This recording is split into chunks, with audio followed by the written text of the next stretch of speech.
This following podcast, I sat down with Shoshanna Keats Jaskoll from Chochmat Nashim, which is an amazing organization in Israel working on women's issues. And this was a little bit of a part 2 of the Flatbush Girl episode, where we talked about women's issues and get refusers. And I had a lot more questions to ask. Obviously, since the last podcast, I got a lot more information and education on this topic. She is a breath of fresh air and explained things so well. It was such a delightful conversation. I enjoyed every moment, and I hope you enjoyed it as much as I did. Hello and welcome to the Brainstorm podcast. And now, your host, Sonny Perlman. We're live. We're live. And I'm so happy. Yeah. You came all the way from Israel to do this. That's not really is. true. You came all the way from Manhattan, which was longer Longer than the flight from Israel. than Yeah. coming from Israel. Yeah. I will say, very, very excited. I have been, most of my podcasts are people that I know before, and some people are like, I'm just a big fan of. So I'm a huge fan of yours. Thank you. I'm not, and it's mainly from Instagram. Okay. And so I saying, like, I see you saying things, and now there are a lot of things I want to talk to you about. Okay. But starting You have a list? I don't have a list. They're in my head. Such a bad idea. Really? You don't have a list, you can skip things. I've only skipped one thing once. It's Really? pretty bad. Well, then I apologize. And I think I skipped I'm it. impressed with your ability to do that. I think I skipped it on purpose. That's what I've been told by. So your method works for you. It works for me. But okay, so I don't. So if we skip it, it's fine. It's fine. It's fine. But what your organization is Chochmat Nashim. Yes. This is not an advertisement for your organization, but I hope a lot of people get to know about your organization from this. Thank you. The reason I came upon you is because my wife told me about you, and it's because I have this pet peeve in my house that I kind of lose it every once in a while, where I stopped reading all the magazines and stopped just being like a big hater and to all the magazines. And the reason was, and I've told you this before, it's because my girls were getting older and they were just seeing themselves as erased from. How many girls do you have? So I have 2 girls, and they're awesome. And they're both older now, and they're amazing. How old? What's older? 24 and Wow. 22. Okay. Keep underestimating how old I am. I do. So I think it's because I want to believe that I'm younger, so I think everyone else is younger too. Okay. Yeah. I have older girls, and they're awesome. Okay. But as they got older, I think it was bothering me even more than them. Yeah. So I told my wife, that's it. No more magazines in my house. I'm done. And this is I'm done. Put your foot down. Put my foot down. And then my wife said, I like reading the magazines. So if you have a choice between buying me flowers or magazines, please buy me magazines. So now I buy her magazines and flowers. That's obviously. It's not That's the correct decision, I don't get out of it, and I do. I buy her flowers. But the truth is, since then, it feels more romantic to buy her the magazines that I hate because I hate them. Because it's going against what you want. Right. Right. I mean, flowers are pretty dumb too, in my eyes. Okay. I'm saying I don't have any reason for I hear flowers. you. I like going outside and smelling the flowers. Bringing flowers to the house is very weird to me, but my wife likes it. I think that's the definition of romance, is it's not something that you want. Like if I give you a I don't think that's the vacuum. definition of romance. No, if I give a vacuum to my wife, I'm like, here's a vacuum. That's something I practical. hope you have a comfortable couch if you give your wife a vacuum. That's what I'm trying to say. So if I give you something that's just beautiful, Yeah. and it doesn't have any good reason for me, I'm Right. just doing it for her. Right. That's romantic. It's just a gesture. So my magazines are a gesture. But because of that, my wife... No, but it's your money too. It's my money. You're supporting the magazines. First of all, it's not my money. And for anyone who doesn't know, because you didn't mention this, why is the magazine a controversial thing? Because the magazines don't have pictures of women and girls in them. It's not that it's a magazine. It's that it's a magazine that doesn't have, that censors, that on purpose does not put in Jewish women and girls, represents half of the community. Right. Misrepresents the community. Just so we're clear, that's the reason. Right, That's that is the the issue. reason. Okay. I appreciate that you said that. I mean, otherwise people would be like, what's wrong with the magazine? What's wrong with the magazines? No one's going to know what's going on. Actually, yeah. So, and I think what really bothered me with the magazines is that you'd have articles about women. With their husbands' pictures. With their husbands' pictures. There was one great one where it was like the Rosh Yeshiva's mother died, and there was a picture of her chair. Oh, God. And I was like, that's sometimes it's creative. I could give it to them. But it the magazines became my thing. So my wife, that's when my wife said. I just want to say that I discovered the other day that that it is not my money, and I am in. I told my wife that I am in a goddess worship cult. That's where I am. So just to understand, happily or as a prisoner. Oh no, I'm in the cult as the only member. It's my wife is the goddess, and I worship her. I think if people have the love for God that I have for my wife, then you have a pretty good relationship. That's romantic. That's romantic. That's romantic. Okay, so it's not my money. It's not. It's not my money. Okay. Everything is for my wife. So she pointed out this. You. Me. Okay. Yeah. And I was so excited. That crazy lady who I was agrees like, with you? there's a crazy lady in Israel who's doing this and talking about this stuff. Okay. And then I happened to get to speak to Flatbush Girl before, and Adina, and she was also very excited that I'm a big fan of yours. So I think she made the connection, so I appreciate that. She did. I really appreciate that. But okay, so let's get in. That's my long intro to why I'm super excited to have you here. Could I ask you just in the beginning, why the heck are you doing this fight? There you go. How about that? So no, it's a great question. I mean, just like a smidgen of a background. I grew up in Lakewood, New Jersey, but I grew up in Lakewood before it was Brooklyn. What? Yeah, like Lakewood used Lakewood, to be like Cola Lakewood.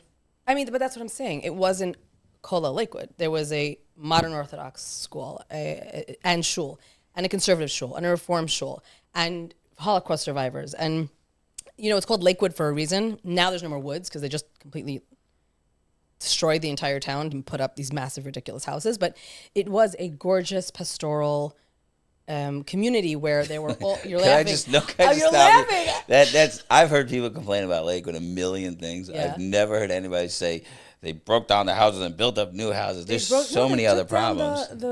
All the woods, all the forests. But they still have the lake. They won't. So It's hard to drain a lake. Although, you know what? I bet you if they could, they would drain the damn lake. They would. I bet you they would. All right. So I grew up in Lakewood, New Jersey. Well, you didn't grow up in the yeshivish community, Lakewood? No. I didn't grow up from. You didn't even grow up from? No. In Lakewood? Yeah. Wow. Mm-hmm. Okay. Imagine. I think that sounds like a unicorn to me. I never even heard of that. I didn't know There's that. a lot. There's a number of us, actually. There's a bunch of us. Okay. I went to the day school. And I, my Judaism was one where, even though I wasn't religious, on Shabbat, when I would walk to shul, when I did decide to walk to shul, because my cousins were religious and I would go to them for Shabbat, people would say good Shabbos to each other, regardless of what you were or were not wearing on your head or on your tush, right? Like whether you're in a skirt, whether you're in pants, whether you're in a black hat, or whether you're in a wig, everyone said, Jew is a Jew, and you said good Shabbos. So this is my Judaism, right? And when I went to school, I learned that, tzedek tirdof, and that the 10 Commandments are... Let me put it this way. Are you going to say all the 10 Commandments? I'm going to say them right now in order. No, not. Okay. No, the point is that for that would me, be Torah... awesome. That would be awesome. I can't do that. Ani Hashem Elokecha. No, I can't either. Okay, my kids can though. But right. So for me, Torah was what you hate, don't do to anyone else. The rest is commentary, right? Hillel Hazaken, that's what he said. And for me, that was really what Torah was. And we were Jews and this and that. So fast forward, long story. Anyone who wants to hear my story can listen to my own podcast. Okay. What's your podcast called? Chochmat Nashim. Okay, awesome. Terribly cumbersome name, but that's what it is. So fast forward, and I moved to Israel for the second time. I made Aliyah 3 times. But the second time I made Aliyah, we went to Beit Shemesh. Okay. I'm in Beit Shemesh, and I'm seeing, I grew up with... Can I stop you? I know you're going to tell the whole story, but Beit Shemesh, which Beit Shemesh? Where Ramat Beit Shemesh Aleph is where we moved to. That's where you moved to. Yeah, but, it's not very big. I mean, it's big, it's not big. I just drove here from Manhattan. It's not, Beit Shemesh isn't that big. I know. Take you 10 minutes. And so when I moved there, I had the Aliyah glasses and it was amazing and everybody, and then eventually you start to realize the things that are wrong. And so I noticed there's no images of women in anything that comes to my house, in going to the health clinic, and there's no images of women. Like there's pictures of boys for a gynecologist ad. Right? Seriously, like no joke. I can send it to you. You can put it in the video if you want to. No joke. And I'm looking around, I'm thinking, am I nuts? Like, you just start to notice, like, you just notice it. Anyway, then my daughters came home from school one day and they were put in the back of they were told to sit in the back of the bus because that's where girls belong. And my daughters were 7 and 10 at the time. Wow. And they came home and they told me that. I said, somebody told you to sit in the back of the bus? They're like, yeah. I was like, well, did you go? They're like, no. I was like, first of all, good for you. And second of all, what the hell's happening to my community? So then I just started to like open my eyes. And at the time there was a really big fight over a girls' school, Orot Bonot. You can look it up. It actually was on CNN. It was a massive international shanda. Okay. Right. And basically the long story short is there was tremendous extremism in the community and I was spit on. I was cursed at in Yiddish, like the language that I spoke. This is before you were fighting Yeah, this is how I became what I am. Why did someone spit on you? Because I was where they didn't want me to be, on a public street. Where's that? Beit Beit. Oh, no, I heard about Beit. Well, it's right next to Aleph. They have the burqa ladies there, no? They used to. I haven't really seen. They moved on? They're my favorite people. There might be a family ever. there. But you should just know that the whole Taliban women thing, that's their choice. I know, I love them. No, because could I tell you why I love them? Yeah. It's actually for your cause, why I love them so much. It's that men don't realize how awesome women are. And what you do is when you tell women that the only thing important is tznius, they're going to do it better than you ever imagined. Correct. And then when they go so far that they cover everything, you're like, that's crazy. What do you mean crazy? They're just more religious than you. Exactly. You said what's You've the most already religious. gone past halacha, right? You decided tznius is all that's important. There you go. Okay. So I'm going to do it to the nth degree. The I agree with you 100%. They're like a mirror to like what will happen if you keep being they're basically idiots. like, oh, okay. Right, okay. Okay. I see you and I raise you. Right. Like I raise you a burqa. I raise you a burqa. You want a long skirt? But I have burqa. to say, okay. It's really sad because they put their daughters in it. And I've seen little girls walking around with literally like a black curtain in front of their faces. They can't see where they're going. Yeah, but they're going to do that. Anybody who does anything is going to pass it to their kids. They always do that. I guess so. I'd rather pass an allergy to my kids than crazy like that. Okay. But anyway, so long story short, I was witnessing terrible, tremendous extremism, Jewish extremism, and so abuse you're in the name you're of in Torah. Ramat Beit Shemesh Beis, and you're and you're walking through. Well, I happened to have been standing there because there were extremists threatening the girls' school, and they would come and they would throw like dirty diapers and fish and stuff into the girls' school. So we would stand there between the girls and the men. So because I was standing where they didn't want me to be. Your kids were in the school? No, I didn't have. My daughters did not go to that school, okay. but it was in my town, and I'm not a bystander. So I should probably say. I'm asking when. So I'm saying. Yeah. Sorry, dude. There's no it's not an easy answer. Right. What's your origin story? This is my origin story. Okay, I want to hear that. Okay. And I'm being even concise about it. Okay. I saw the extremism going on in the community. It was hijacking my religion. It was turning the beauty of Torah into abuse. And I was not going to just take it. But at the same time, my aunt, or my husband's aunt, was being denied a get. And I wound up being in Beit, based in, instead of her, because she was here in Muncie, and I was in Israel, and her ex had been deported to Israel. And I basically helped her get her get. And it took 7 years from the time I stepped in, which was already years after she was trying. I saw the opposite of what I expected to see in a Beit Din. It's called Beit Din Tzedek, right? Right. So there was no tzedek. There was chaos, apathy, there was mismanagement, and there was cruelty. And for me, I had a choice. Like, am I going to step away from Judaism? If this is what Judaism is, if this is what it is, am I going to step away or am I going to step up and fight? And I am a fighter. My grandmother was a partisan. You know, really? Okay. My grandparents survived the Shoah, but they lost many, many family members, including children. And I think that the lesson that they gave me, the biggest lesson my grandparents gave me was never be a bystander.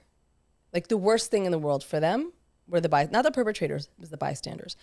And so I don't think I consciously made that decision, meaning I'm not going to be a bystander, but looking back at yourself, you can say, why did I pick this fight? Like you're asking me, why did you pick this fight? I didn't pick the fight. The fight picked me. It was in my home. It was in the buses. It was in my community. It was in my health clinic. So what am I going to do? Yeah, but to be fair, there are thousands of women that are in exactly the same situation with you and are doing nothing.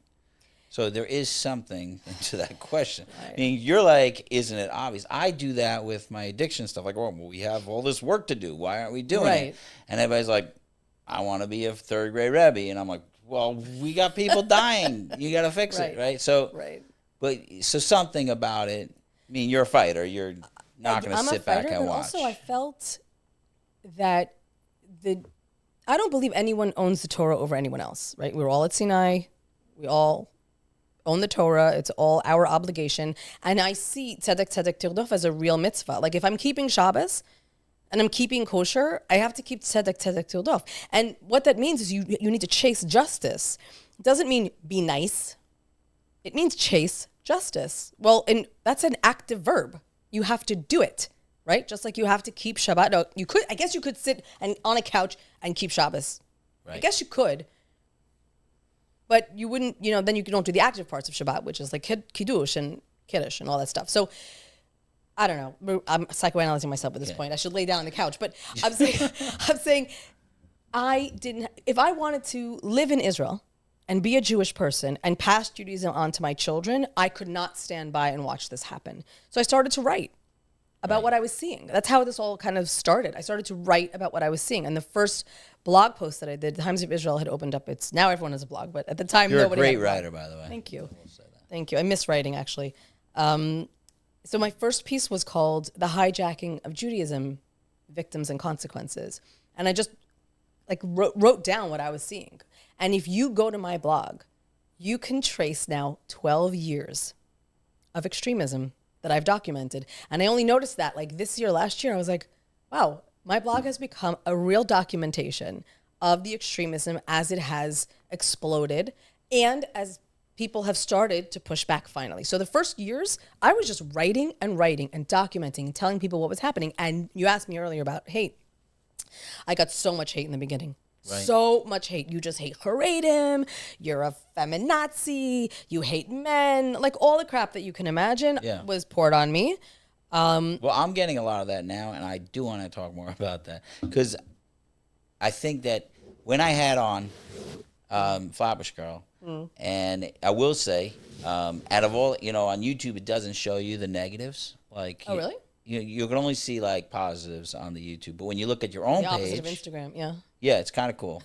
What, is there a down button on Instagram? No, you could say whatever comments you want. Oh, you don't see there's a thumbs up and a thumbs down. Okay, Sorry. Okay. So they used to show how many negatives, and people got nasty with the negatives, so they shut that down. Okay. But I could tell you that in my podcast, it actually made me feel a little I guess I'm not doing much in the world. Because I'll tell you, Shlomo Kabach said a thing. If you want to know if you're doing anything, if everybody likes you, you're doing nothing. Right, you're doing something wrong, okay. You're doing nothing. Yeah. So, so all my pods are, I'm talking to friends of mine, and they're good conversations. And they get 97% positive, 100% positive, really a lot of positive. Okay. And I did it with Flatbush Girl, with Adina, and I think it was 63% positive. Which so did they listen, or just the fact that you had her on? I don't even know. And the comments are horrific. And the comments I get in shul are what horrific. What do people say to you? Just all day. I have to know. Okay, so I have to know what they say. We actually, my friend, I'm gonna call him out right now. Okay, let's call him out. Shema, because he listens to my podcast. Okay. He's gonna kill me. But I started calling him Flatbush Guy. Yeah. Because every time he comes, well, I don't know if I started the name, but someone started the name. Because every time I'm talking to him, he has to bring up Flatbush Girl and how I didn't challenge. I have to challenge more, and I said, I sat there and the podcast. Does he have his own podcast, or he just wants to tell you how to do yours? First of all, he's a great guy. I don't want to really call him a bad guy, but he's a great guy. But he was really bothered by it, and I'm going to tell you, there was so many people that are bothered by it, and I'm not bothered by what? Bothered by the fact that, let's say, she's getting up and fighting. This is one of the things that they really were upset about, is that they feel like she's fighting halacha. and like she's actually trying to break halacha, and so there's a tremendous amount of hate. But I wouldn't get that amount of hate for almost any other topic. Well, the truth is, I'm going to try. We'll see, and we'll see how much. My wife tells me to be a little bit more relaxed. Okay. But when I sat with her, I agreed with everything she said. I wasn't there to fight. I was like, I disagree with anybody who's arguing. Sure. She has done things that maybe I disagreed with, but they didn't come up in the conversation. So everybody was like, you have to bring up everything and a discussion. And so maybe that's my podcasting way of doing things. I'm not exactly looking to make a fight. I want to have conversations with people. So that could be part of it. But I have a guy that I know. His mother hasn't got her get in, I think, 7 or 8 years, right? Yeah. He was upset at me that I'm fighting. Why? And he's like, it's the Torah, that's the Rabbanim. It's not true. That's this. Meaning, like, there's the education system sucks. I am sorry for a Jewish man whose mother is being kept hostage by his father. And I understand parents, whatever. But for someone to actually say that's halacha, this is what drives me nuts. That's not the Judaism. Do we not learn? I'm sorry, it's crazy to me. It's crazy. Look at all the yeshivas around here. You really think that's halacha? It could not be further from the truth. We don't recognize when something is going against the Torah. That's what's shocking to me.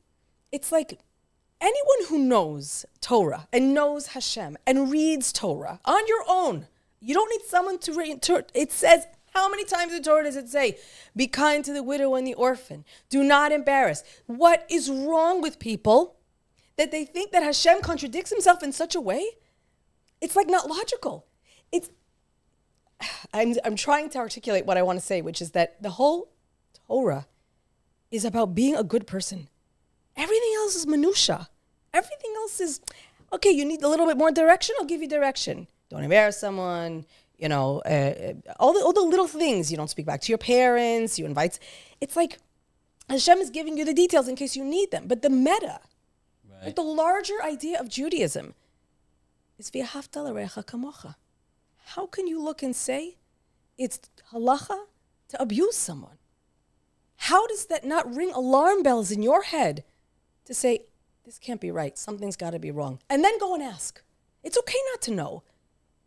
But to say it's halacha and be shalem with that, like to be okay with that, is that the Judaism you believe in?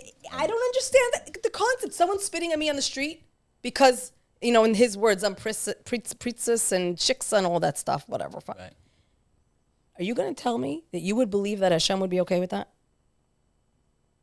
Well, okay, so I'm asking you. You know what? Yeah, I actually am going to take the devil's advocate because everything you're saying, hit me. I would like to yell it too, but I'm going to make you the yeller today. Yell, that's fine. And I will ask the questions.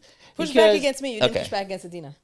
And actually, it's something I'm upset about is if God really wanted it to be that people would treat people nicer with this get thing and all that stuff, why the heck would he make the get set up that a man could abuse the husband so much like this? Like, you're saying it's to be nice, but in the halacha, it says that you need to, a woman has to accept the get. The man writes the get. The woman accepts the get. That's an enormous amount of power given to the men. Tremendous, yeah. And why would we set it up that way if God didn't want it to be that way? So there's a lot of assumptions in what you're saying, which is totally fine. Yes, the way that normative halacha works nowadays is that the man, it says in the Torah, the man writes, if he doesn't want her anymore, he writes her a get and sets her free. Okay. According to original law, right, like a man didn't need her permission. She doesn't have to accept it. He writes it, he hands it to her, and he leaves. She's left with nothing. Please remember when the Torah was given. The Torah was given to a people who lived in a time women were taken, raped, abused, and left. There was no women's rights. There was no obligations. The Ketubah, which is a document, by the way, this is what makes me nuts. I'll get back to what I'm saying. People don't want to sign the prenup because, it's not nice to talk about it. Do you know what the Ketubah says? Do you not know what the Ketubah says? It's a freaking divorce document. Isn't the ketubah a prenup? No, the ketubah it says you're going to give how many zuzim and how many goats to your wife if you divorce her. And people hang it on their walls, spending thousands of dollars on a beautiful piece of art. It's a divorce document. Right. How far we have gotten that you don't know what you're signing when you marry someone. You don't know what you're committing yourself to. We don't know. We're just told to get married. We're told to have children. And we are not told what we're committing to and what the consequences are to it. And I am appalled at it's the outsourcing of our Judaism. We don't know about our kosher.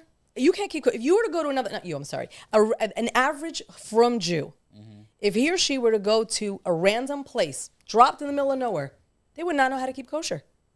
They would not know how to keep kosher because they don't understand kashrut. They only understand looking at labels. Right. We have outsourced our entire Judaism. So pulling back to the ketubah and to the get and to everything, we don't know what we're signing. So people don't know that a prenup is not, that a ketubah is a divorce document. So they don't want to do a prenup because they think it's don't talk about this. Further, I'm going saying at the time. So at the time, and a man could marry multiple wives, multiple women. Right. And he had to provide ona, which is sexual intimacy, shelter, and clothing. Right. He had to. That was his obligation. Right. Nobody talks about that. As long as they're married. As long as they're married. Until he gives her a get and frees her, he is obligated to her. So all these get refusers are completely over their Torah obligations to their wives. Nobody talks about that. It's like this picking and choosing of halachot to follow is beyond me. So if you want to be a get refuser and you want to use the halacha that Hashem gave you, you also need to be providing all of these things for your wife. But they don't. And I wonder why. It's halacha or it's not halacha. Do we follow Torah or we don't follow Torah? I'm not quite sure. So well, if the Torah wanted it, why don't they make it that a woman can write a get? So again, backing up to where we were, it was, progressive for the time. Because there was no such thing as a divorce document. There was no such thing. Because what comes with the get is money for her sustenance. He can't just leave her penniless. Right. So the whole concept of a get was you free her so that she's free to be with someone else. You don't stake your claim on her and leave her, right? You have to free her so that she can find someone else to be with. That's what a get is. Right. And you can't leave her penniless. So it came with other things, but those things are ignored. So he's not freeing her. She can't be with someone else. She can't remarry. And he's not giving her a get. And he's not providing for her. So it's not just he had the power to divorce her. Yes, he had the power to divorce her and the obligations to sustain her until he did. That is what is left off of that sentence. And so you can't ask that question without talking about the rest of the obligations of the husband. Right. So there are a lot of husbands that say, I want to give all that stuff. She doesn't want me. There are a lot of husbands saying that. You know what? I haven't met them. Oh, okay. I haven't met them, and I know a lot of agunot. A lot of women who are being refused a get. But also there's something else I think is really important to talk about. The Torah was given to humans. Talk about sota for 1 second. Oh my God, don't talk about sota. It's important. It's important. I'll tell you why. Because sota is so weird. The whole thing with sota is crazy, right? Right. But think about it for a second. Well, explain sota. So it's right. So sota is when a husband accuses his wife of adultery, and she's been caught after being warned, going into a secluded place with witnesses, meaning with a man, and witnesses have seen this happen. So the idea is she goes to the temple, and the Kohen takes off her head covering or unwraps her hair, depending on whose interpretation you follow, and embarrasses her in front of the congregation, tears her shirt, and she has to drink the bitter waters with Hashem's name that's erased. Right. I know I'm not exactly I'm sorry, go look it up. Yeah. So, and either she dies eventually from it, or she conceives her husband's baby. Or she, not at that moment, but she will then conceive her husband's baby. So if you look at it and you're like, oh my God, this is horrific. That's how I look at it. It's horrific. Explain me better. I'll explain you better. I'll tell you why. What used to happen with a jealous husband? What he used to do? I don't know, kill her? Kill her? Beat the crap out of her? Right. Stop myself. Kill her, beat the crap out of her, kick her out the house. He can't do any of that. He has to warn her. she has to be seen by 2 witnesses with a guy after being warned, and he still can't harm her. He has to take her to the temple. Do you see all that has to happen from the time he flips out until this actually happens? It's actually a way of protecting a woman from a jealous, raging husband, because back then there was no protection. She had no rights. Right. So if we start looking, instead of, I know it's hard. Like, it's hard to look at these things from 21st century because we don't live in that cesspool that was back then for women. But it was. And so we have to say, okay, so now, if the intent of the Torah was to protect women... Wait, can I stop you for one second? Well, I can't promise you that I'm going to get back on track. We're gonna get right back on track. We get right back on track. Write a note. Okay. Mm-hmm. I just wanted you reminded me because Jordan Peterson had an amazing video on this. Okay. And I on Sota?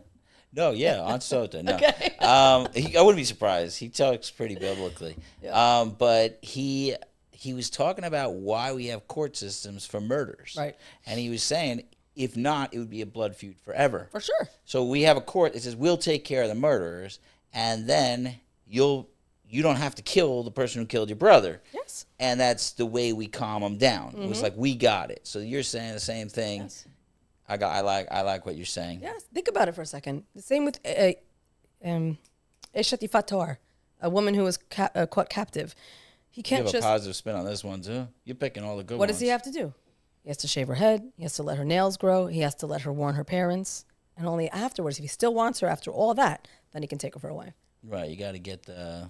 It's a way of stopping our animal instinct. And if you want to keep in line with the Torah's theme, making us holy and our rational brains and our holy brains come out on top, right? Or to dominate our animal instinct. Okay, so everything is... So go back to the get. That was all nice then.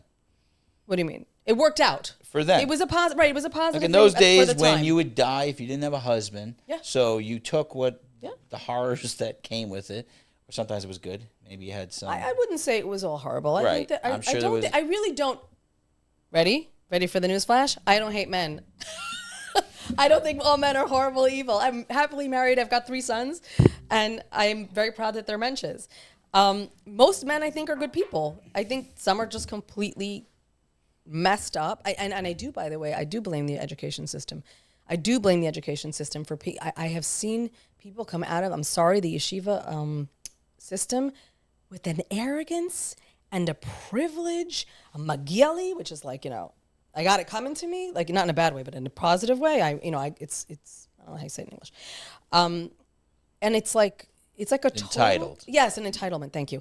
And I really believe we are failing our children in intense ways by picking the minutia of Torah, that they study Gemara day in and day out, never Tanakh, which has a hell of a lot more relevant morals and lessons for us, by the way. And they miss the forest for the trees. Because you can tell me if an ox gores a person, what's going to happen? Irrelevant to 99.9% of us right now today. But you can't tell me the principle. And what do I do if it's something unrelated or kind of related or tangential? I can't say the word.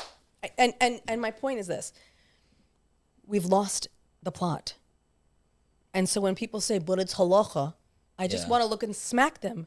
Be like, do you have such little respect for Judaism and Torah that you actually said that? You really believe that's what halacha says? It's shocking to me. Shocking to me. But halacha does say that a man has to give a get. Halacha says the man has to give a get. And it also says that the Beit can force him. Right. They don't. So... you could tell me this is halacha, but you are forgetting, not you, the wider you, are forgetting all the other halachot that come into play. Where are those halachot? What could the rabbis actually do to change this? Could they actually change something? Because you were talking about there was cruelty in the courts. Horrible. I'm curious to know what actually happened. So much. First of all, I've written about this 1.5 million times. I'm happy to talk it out, but I've written about it. So I'm going to just talk in general terms because in Israel it's a bit different than it is in the diaspora. But in the end of the day, it's very similar in terms of what they can do. So first of all, as a community, we need to make get refusal as unkosher as pig. Would you touch pig? Would you sit next to a guy eating a BLT? Bacon, lettuce, and tomato, for those of you who don't know what that is. Would you? Would you sit? I mean, okay, you would, because you're a nice guy. But seriously, would you? You would be horrified, or watching someone stab someone next to you. You would never stand by. But we're all sababa with get refusers. Okay, there's a get refuse. No, I'm sure there's another side. No, and blah, blah, blah, blah, whatever it is. We always make excuses for this. So number one, get refusal has to be as unkosher as pig, or take your pick of another mitzvah that we don't tolerate, or a beira that we don't tolerate. Number two, so that will, I think, stop a lot of people from I will tell you that it's okay. Even the most pessimistic people that are upset at me all say, of course you got to give a get. That's crazy. I disagree. I think there are plenty of people who say, well, you never know. No, they say, if you got to give a get, but you have to look further into the situation. These women are coming after the men. They're stealing their children away. This is the only thing they could fight back with, and all that stuff. So I'm saying is that I haven't met too many people who will be like, you don't have to give a get. Don't give a get. One kid said this to me. He said, I hope my uncle doesn't give my aunt a get, because she's the worst. He didn't use that word. He used a bad word. I'm sure he did. I'm going to get off a tangent. Okay, I'm sorry. No, but I'm saying most people agree with that, but they always say there's another side. There's always another side. So most people would say it's not okay to abuse a woman or abuse a person, but then they'll always say, oh, well, if such and such. Like, there's always a, Right, okay. So that's number one. Courts, the courts are next. The courts, could they do anything to change this? Yes. Let me hear that. Sorry, I keep... First of all, no extortion. Stop bargaining with people's freedom. If a woman is... You have to understand... How do you stop it? What do you mean? Okay. I'll give a get. You give me 50,000, I'll give it a get. We should probably talk about this. Yeah. The way we practice halacha, a woman has to have an ilah. An ilah is a reason for her divorce, for wanting a divorce. Okay?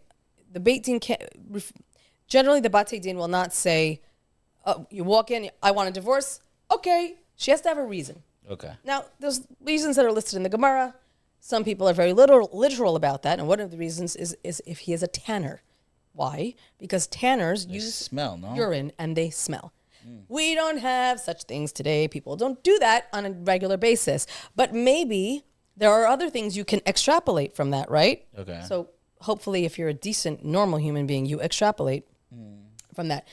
I have seen situations where a man has hit his wife, beaten her, and it's still not considered an ilah for divorce, which is not acceptable.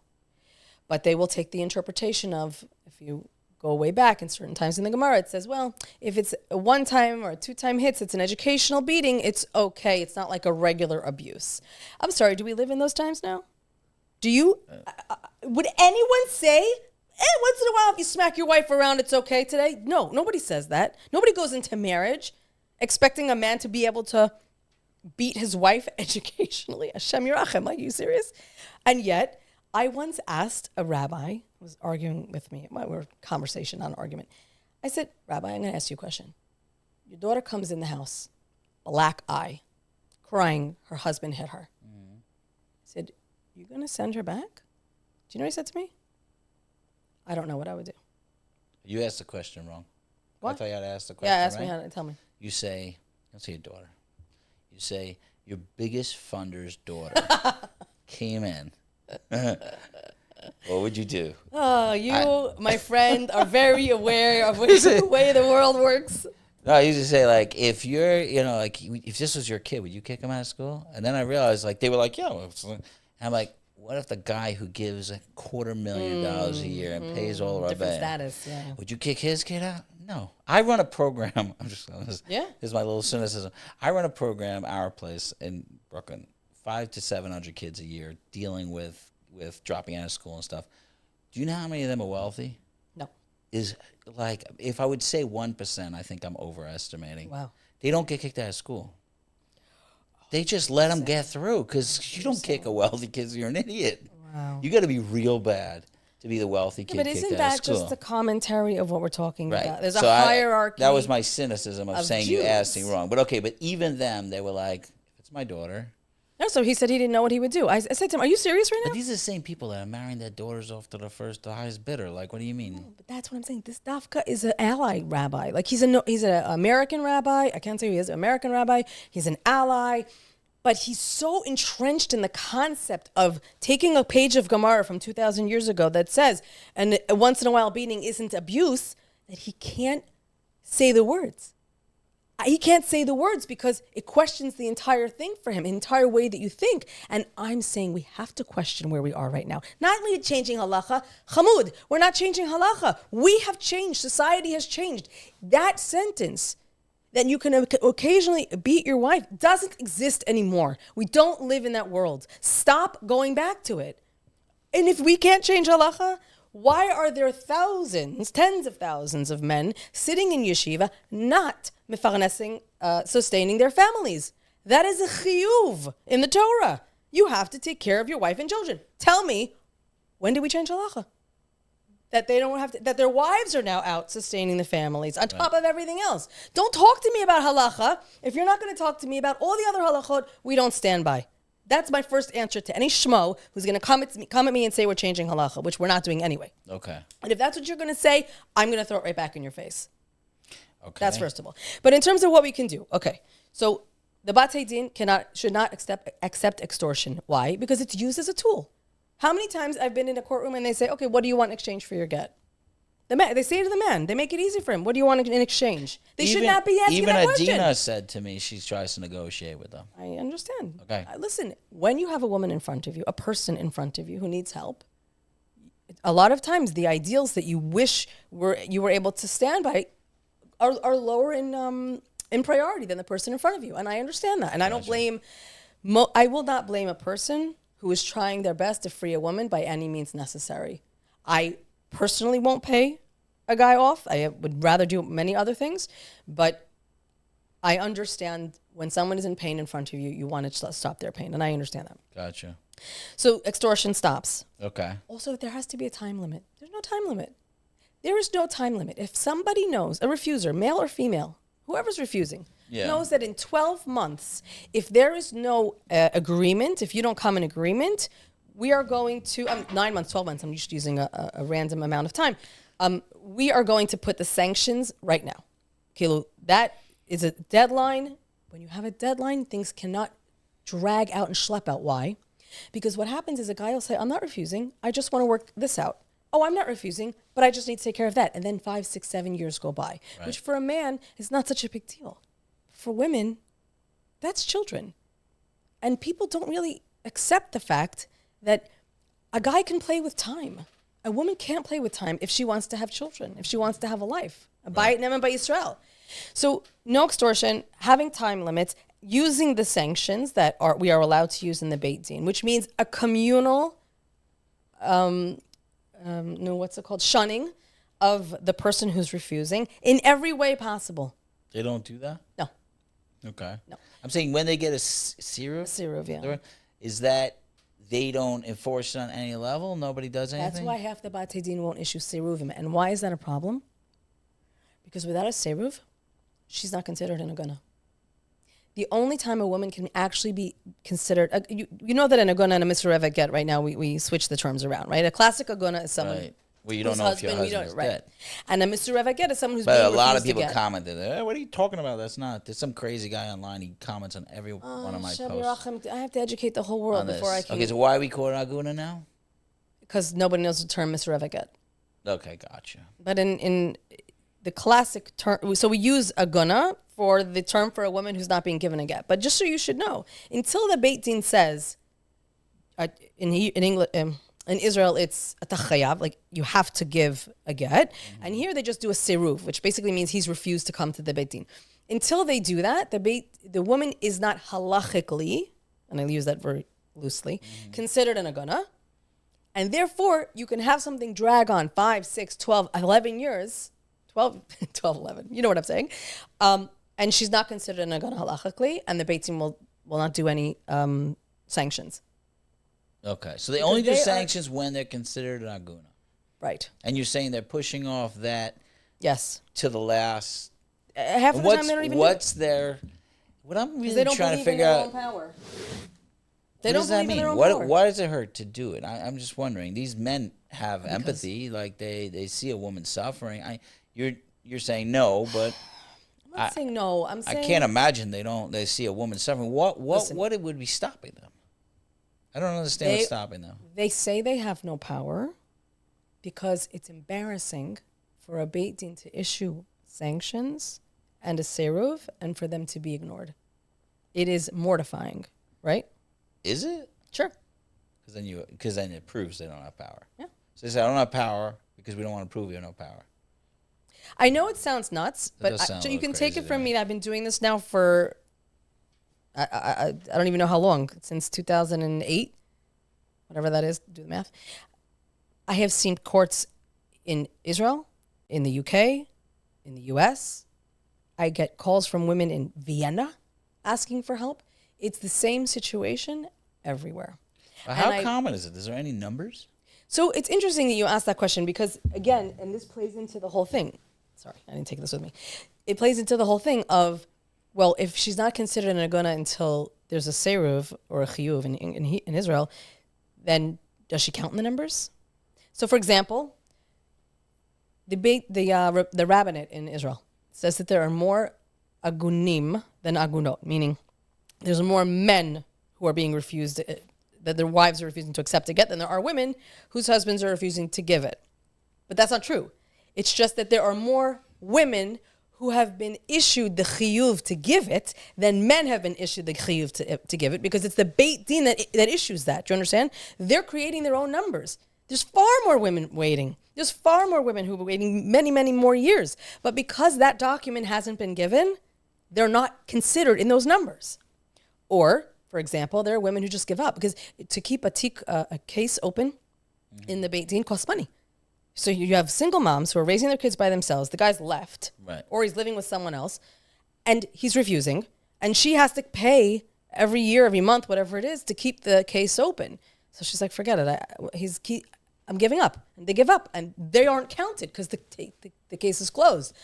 Do they not count because they're not in the system? So the question that you're asking me is a hard one to answer. Are you asking me who are officially agunot or women? How many women? It's... I'm saying I'm not getting a picture, and I felt like that was one of the things I forgot to ask Adina. Well, she won't know because she doesn't work around the world. Right. I'm upset about it. I'm upset every time, and actually, I'm very close to the guys that all went to prison because of the beating up. It's the only time I've ever talked to an actual newspaper, because our policy is we don't talk to newspapers about anything. Yeah. Because they lie.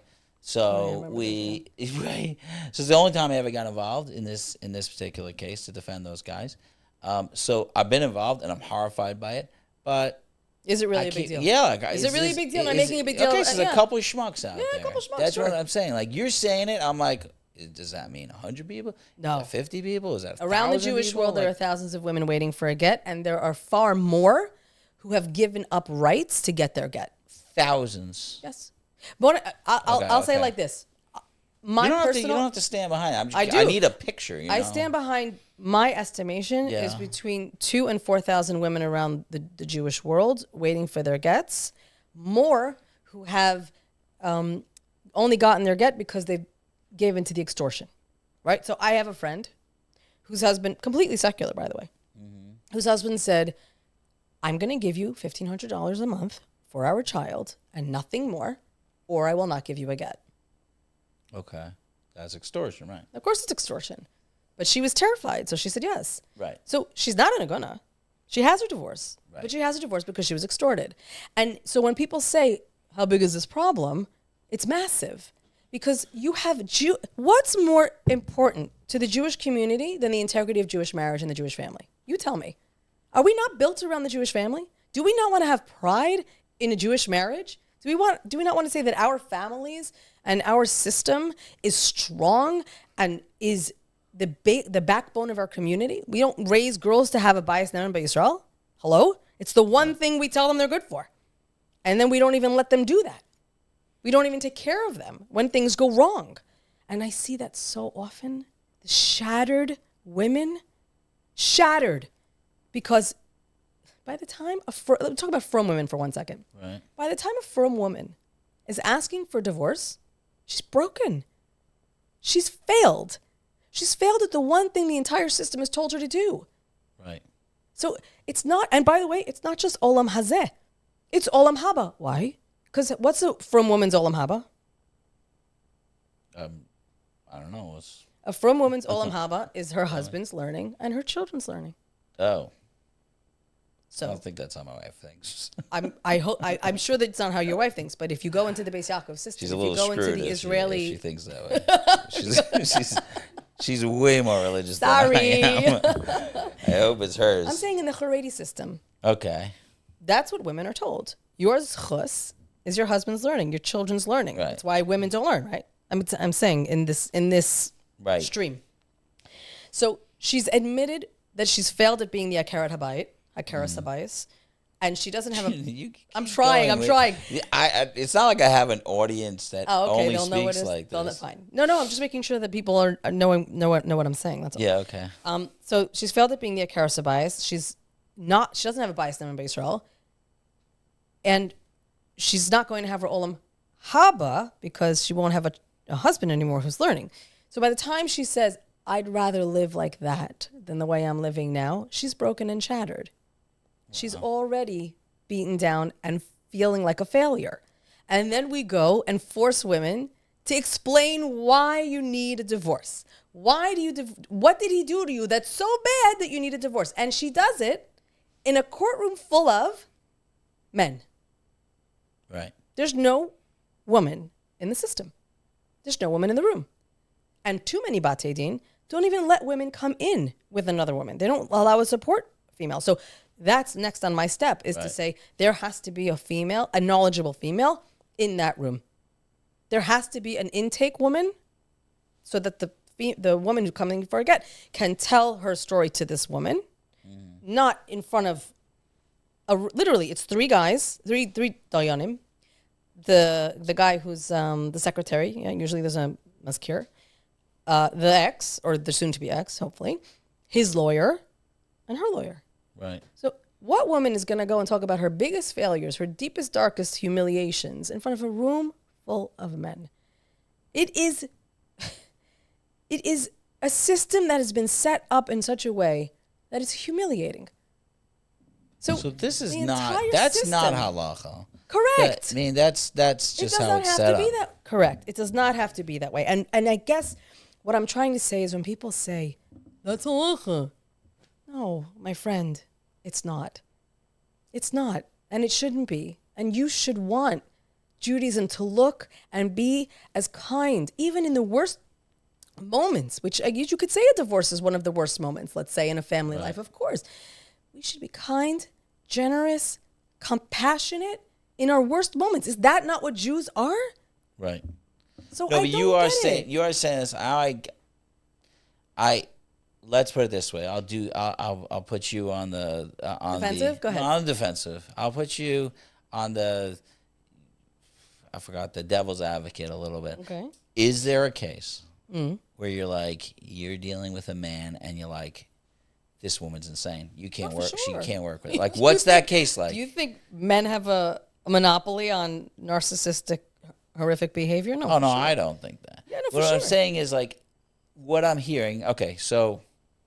Probably gonna get in trouble from Adina, but Adina reached out to me about a case, and I said, "You're trigger happy. You're moving like this just happened. These are street kids. It's like the situation is such a crazy situation to go into like we're gonna go protest in this situation when it just happened. It's like every time this girl gets upset about something, she starts yelling. She put him in jail 3 times already for no reason." And it's like this crazy psycho situation. And I'm like, I don't know if this fits into your case. She got very upset at me. She got very upset at me because, like, what do you mean? There's no time where... for what, though? There is no time where a man refuses a get that it makes any sense. She said that to me. And I get it. I do believe that in some sense. But I'm dealing with...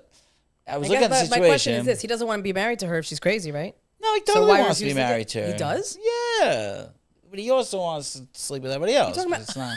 He doesn't end up. They're like boyfriend girlfriend. That it's a shotgun wedding. These kids they were never religious. They're all doing drugs. This is like this. Everybody, he's gotten 7 people pregnant. It's like God. Wild. It's craziness. And then somebody forced them to get a marriage. So now they're still in love. Like, it's the craziest 5-year insanity. Okay. Now they just got married. Now we need to get. So we walking into the situation. Yeah. And I'm like, you need a psychologist here. Right. Like, so you don't. Yeah. Right. So, So when I see that, I'm like, okay, that's a situation. We should take a step back and be like, okay, we don't have to be an activist at every moment and every situation. Or we can activate differently. There are different ways to do that. So no, and that's what my plan is with that situation. Sit down with everybody, try to like figure out what's going on. It's not even the beginning. I'm saying it went into like straight like let's go protest, and I was like, I don't see it. But no. I also see a lot of men coming to me and saying, they're trying to take all my kids away. They're trying to do this. We literally are stuck with the American court systems are going to screw us. These people are women that are saying that he's a narcissist and he molests the kids and they will say sick stuff to get this guy taken away. Yeah. I know cases like this, and they say our only weapon is the get. Interesting. So I'm saying, have you not seen cases like this? I personally have not seen cases like this. I do know of a case. I know of 2 personally. I know 2 cases where the woman was the refuser. I mean, she just was holding out for more stuff, but no kids. She wasn't accusing the father of molesting the kids. I don't doubt that it happens. I'm sure it could happen. I personally haven't seen it. At the same time, I have seen. I'm actually helping a woman right now in Israel who is already divorced, but he kidnapped the child, and he calls the police on her. She has custody, but he stole the child, and he manipulates the system to whatever. It's a horrible situation, but point being, he would claim that she was the problem, and so there are cases of horrific people, messed up situations, abusive relationships, using the children on both sides. And I would want to say to you, I'm going to get myself in very big trouble here.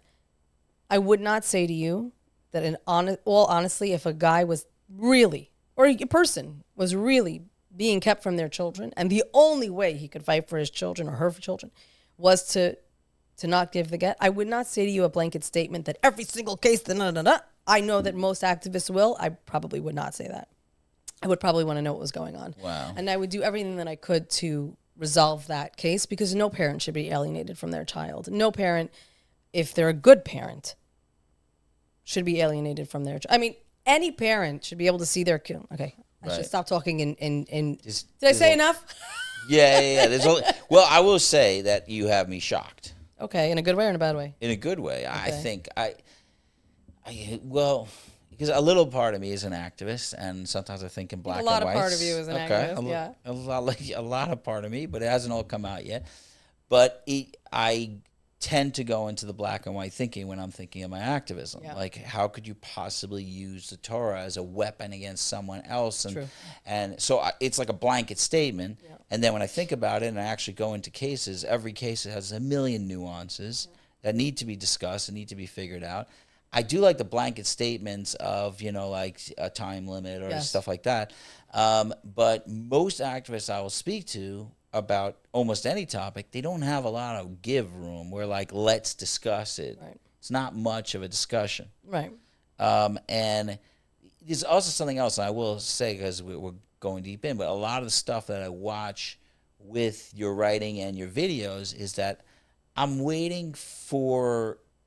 there's like an anger, but I don't see the bitterness that I see in some other activists. Like, you're still talking, and I really can't figure this out. Like, you're still talking like you love the Torah and Hashem and men, and I'm like, what the heck? One man, yeah. Okay, you have boys. I do have. Okay, I love my boys. Yeah. You have some future men. I have to be careful. How old are your kids? My son. My oldest is 24. And I have he's a boy, young man. Then I have 2 daughters, 21 and 18, and then I have 2 sons, 14 and 11. Wow. Okay, very similar ages to my kids. Oh, that's very cool. So I'm saying you have this like I'm almost waiting for you. Okay. You're waiting for the dragon to come out? No. Whenever I'm speaking to somebody, like the stuff that people say, I can't even say what. Just say it. I want to know. No, the stuff that I heard, like the nasty stuff that people have said about like Flatbush girls. Oh, not me? No, not you. You actually somehow, well, I mean, she makes a lot more chaos than you. I will say that. She makes a lot more chaos. But like they'll say bad stuff about their husband, like she hates men, she hates this, she does this. I've met Chaim, he's a doll, and he's a nice guy. Yeah. So and they love each other very much. It's not right. Yeah. So, but that's the assumption when I said like you're fighting this. Of course it is, because I think people need to understand something.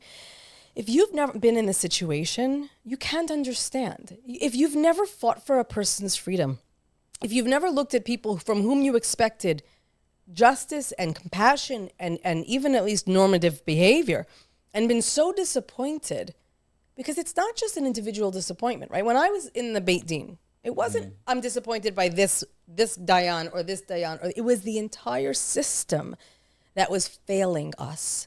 And it was a painful crisis of faith. I'm not exaggerating when I say I went through a crisis of faith, because I was taught that Judaism is just. I was taught that Torah is darchei noam. And if these are the people who are entrusted with the most Torah, because they're the Dayanim, right? They're the judges. They're above the rabbis. They're more educated. They have more responsibility. And if they can look at a woman, when we came into one of the diyunim, one of the court hearings, Right. And she flew in from Muncie because they said, you're going to get your get. And we walked into the room like we are full of anticipation of getting the get. We couldn't believe it. She flew in. She has 5 kids here. She didn't have extra money. Right. We walk in, and by the time the Dayan looks up at us, he goes, what are you doing here? And we're like, isn't this the letter that you gave us with your signature that says come and get your get? And he's like, oh, yeah, well, the guy that has to do it isn't here. He's in France now. So we said, okay, but you told us to come in, and she flew in from Muncie. Oh, I didn't know she lived in New York. You've had her case for 6 years? You didn't know she lived in New York? And now the person who's supposed to help her get her gets in France, and you're just telling us to go away? It's not halacha, right? It's a disappointment of the people who are supposed to embody Torah, Judaism, that is, it breaks you. It breaks you. It just, and that's where the anger comes from, right? It's a deep pain, and people don't want to hear it. They don't want to accept it. They don't want to recognize it. They don't want to understand that it comes from pain. Who are you talking to? You're talking to from women. Do you understand what an agona is? No one, no man, no matter how wonderful he is, can stand in the shoes of an agona. Why? Why? Because everything she's taught to be, everything she's told to embody, everything she has been trained for is put on hold while she waits for her freedom, and she could walk away at any moment. But her life's on hold, her children are on hold, her love is on hold, her ability to be a partner, her ability to give love and to receive love is not there by chains of the thing that she loves and holds, and she could walk out the door. Who can stand next to a woman like that? Who? My aunt waited altogether something like 14 years. Who could come close to it's a tzadikut that you can't come close to because you have sacrificed everything for Torah. And this is what you say about people like that? It to me, it's something that is so obvious that you don't know what they go through, that you don't understand what's behind it, and that you really don't have the desire to understand it. A woman gives up her life, her children, her ability to be a mother while she waits for someone to decide she can be free. I'll tell you the truth. I wouldn't do it. I wouldn't do it. What does that mean? Well, first of all, thank God I'm happily married. Yeah. No, actually, I'll ask that question better because it's actually one of my points on my your list, invisible list Yeah. that is happening. So I might as well. It's a great segue. Yeah. So Okay, in one of your things you wrote that you would go to a wedding of someone. Yes.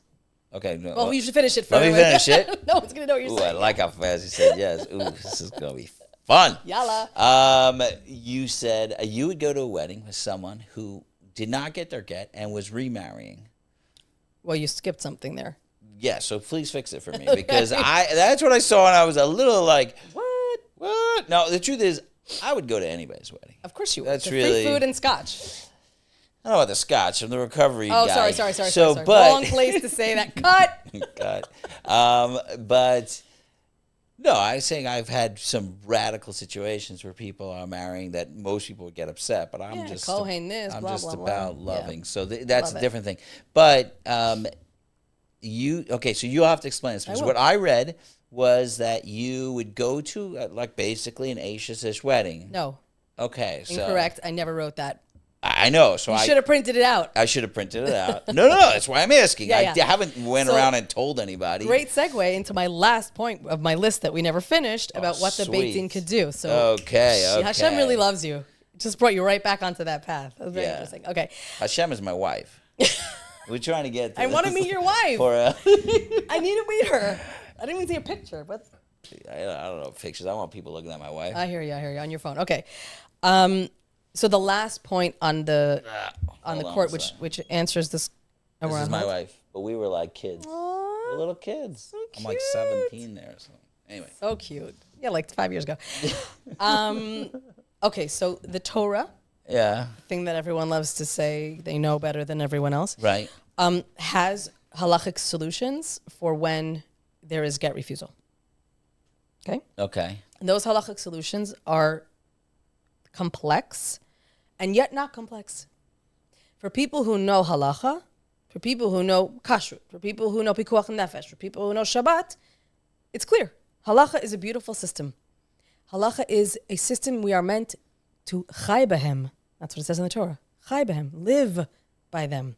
Not die by them, abuse by them, live by them. That is the directive we're given by Hashem, from Hashem. So that's the golden rule, right? What's the rule of Fight Club? There are no rules. That's it. Right. That's your goal. So chai behem. So halacha is a beautiful system that allows us to live in Hashem's ways and is far more flexible than people. Now, going back to what I was saying, so what does it mean? Okay, so what is a Jewish marriage? A Jewish marriage is a few things. It's a contract, and it is it's something that the community has to witness, right? When you need witnesses, you can't be married without witnesses. Right. If you are not married with witnesses, it doesn't count. You could say you're married, but it's not. Why? Because the community is part of this marriage. You are married according to, what'd you say to your wife when you gave her the ring? Moshe Yisrael. Right. According to Dat Moshe Yisrael. The covenant of it, right. Okay. It's not the covenant, actually. It's the religion, the laws of Moshe and Yisrael. It's a big communal connection, okay? And if any of these pieces are missing, it doesn't count. Okay. So I'll give you an easy example, okay? Two people are married, or he gives her a ring, he says the thing, whatever, they break a glass, which is, by the way, not part of halacha, but okay. But there were no frum Jews to witness it. Okay. Okay. Now, you can live together, your kids are fine, you're fine, and no one has to know anything. But if it comes around, he leaves. He's gone. He doesn't care about her. He just takes off. I know plenty of these cases. She can go to the Beit Din. They can ask, who were your witnesses? And she'll say, it was, Yossi and Jacob from wherever. Are they from Jews? No. Do they keep Shabbat? No. Okay, you're not married. Okay. Halachically. If there are no valid witnesses, you are not married. Right? So the easiest way to invalidate a marriage. That's like the annulment. To cancel it. It's not really an annulment. It's a avoiding of the marriage, meaning it never happened. Okay. It never happened. So the easiest way to do it is to prove that there were no witnesses. Okay? Or that there was something else wrong with the contract. The date was wrong. The name was wrong. The place was wrong. All of these things have to be right. Or put it this way. It will not invalidate your marriage if you want to be married. Like if I go and look at my ketubah now and the date's wrong, it doesn't mean I'm not married. It means that if I want to get out of it, I can get out of it because it wasn't, whatever. You understand what I'm saying? It's kind of like don't look. Right. I'm Maven Yavin. So that's just one avenue. But then there's something called mekach ta'ut. Mekach ta'ut is mekach tas is people will know if you go into a contract. If I say to you, I have a gorgeous car to sell to you, it's a 2019. God, I'm old. 2025 model of a... Started with 19. It better be a Tesla. Classic. Okay, it's a Tesla with all the bells and whistles. I brought it in. Thank you. And such and such and such. And I just want to make a statement. Tesla's the best car in the world. Oh, Shem. Okay, Elon Musk. And then... yeah, okay. And then I bring you a Toyota Camry from 1984. Instead of a Tesla? Instead of the Tesla. Are you kidding me? Is the contract valid? It's not a... That's ridiculous.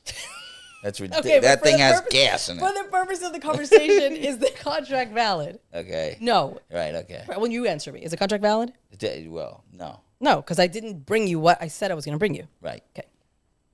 So a woman gets married to a guy. How about this? A guy gets married to a woman. Okay. And nobody tells him. Doesn't that both happen at the Yeah, same I know, time? but now I'm switching it up. Okay. And nobody tells him that she is on various medications for various illnesses that she did not disclose. Gotcha. He finds out later because she stops taking her meds and she's painting the walls with her feces. Okay? Okay. Just random ideas. That marriage, he doesn't need to give her a get. He needs to go to the Beit Din, and the Beit Din looks and says, you were lied to. She was not who you thought she was. And the Gemara talks about different cases where it's actually much different. Like, oh, she thought he made X amount of money a year, but he only made this amount of money a year. Is it valid? No. So it really can be something much, much smaller, but I'm using a big example. Right. I'll give you another example. Okay. And this is a case I know. Okay, I can't tell you details because it would embarrass the person, but case of a man and a woman get married. They go under the chuppah. In the yichud room. What's his name? Okay, go. In the yichud room, he hits her. In the yichud room? In the yichud room, he hits her. That's how you establish dominance. Exactly. Okay, go. She gets out and walks out. That joke was terrible. I take it back. Sorry. He was laughing. Gets up, walks out. She gets up, walks out, goes tell her father. There's a brawl in the wedding. Okay. Is she married to him? They did not consummate the marriage, and she left in the yichud room when he hit her because that is not what she expected of this marriage. Are they technically married? According to Halacha. Did he say he's not a smacker? I'm saying like... So that's actually a really good question. No, that's a question. It's a really good question because... He didn't say I don't beat women. Because Untana, there's a concept of we expect certain things. Okay. And today's marriage, we don't expect men to beat women. Okay. That is a normal, understandable level. There's a common idea Who decides that everyone that? accepts. Society. Okay. It's a societal norm. Okay? It's a societal norm.